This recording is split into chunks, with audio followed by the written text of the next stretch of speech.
கிருஷ்ணகிரியில் துவங்கிய மாநில அளவிலான இறகு பந்து மற்றும் டேபிள் டென்னிஸ் போட்டி துவங்கியது. நாக் அவுட் முறையில் நடைபெற்று வரும் இந்த விளையாட்டுப் போட்டியில் வீரர் வீராங்கனைகள் ஆர்வத்துடன் விளையாடி வருகின்றனர். கிருஷ்ணகிரி மாவட்ட உள்விளையாட்டு அரங்கில் கட்டுமான பொறியாளர் சங்கத்தின் சார்பில் மாநில அளவிலான இறகு பந்து போட்டி மற்றும் டேபிள் டென்னிஸ் போட்டி துவங்கியது. இப்போட்டியில் கிருஷ்ணகிரி, தர்மபுரி, திருவண்ணாமலை, வேலூர், சேலம், ஈரோடு என தமிழகத்தின் பல்வேறு மாவட்டங்களிலிருந்து சுமார் அரசு மற்றும் தனியார் பள்ளி கல்லூரிகளைச் சேர்ந்த வீரர் வீராங்கனைகள் கலந்து கொண்டனர்.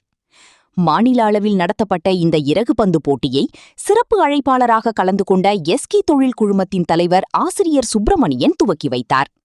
இதனைத் தொடர்ந்து ஒற்றையர் மற்றும் இரட்டையர், கலப்பு இரட்டையார் என வேறு பிரிவுகளில் நடத்தப்பட்ட இப்போட்டியில் வீரர் வீராங்கனைகள் ஆர்வத்துடன் விளையாடி வருகின்றனர்.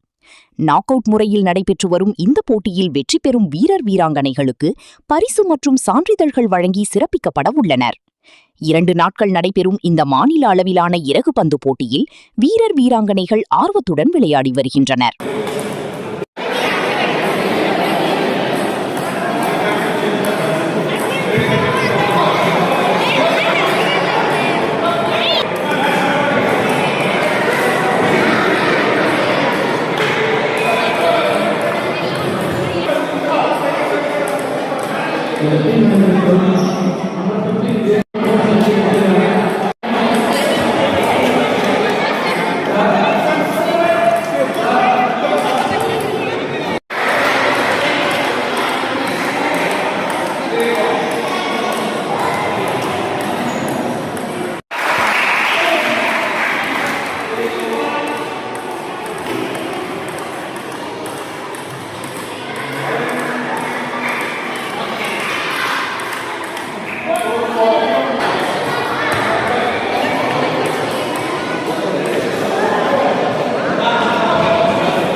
உங்கள் தேடல் நியூஸ் சேனலை லைக் பண்ணுங்க, ஷேர் பண்ணுங்க, கமெண்ட் பண்ணுங்க, ஆல் பெல் பட்டனை கிளிக் பண்ணுங்க, மறக்காம சப்ஸ்கிரைப் பண்ணுங்க.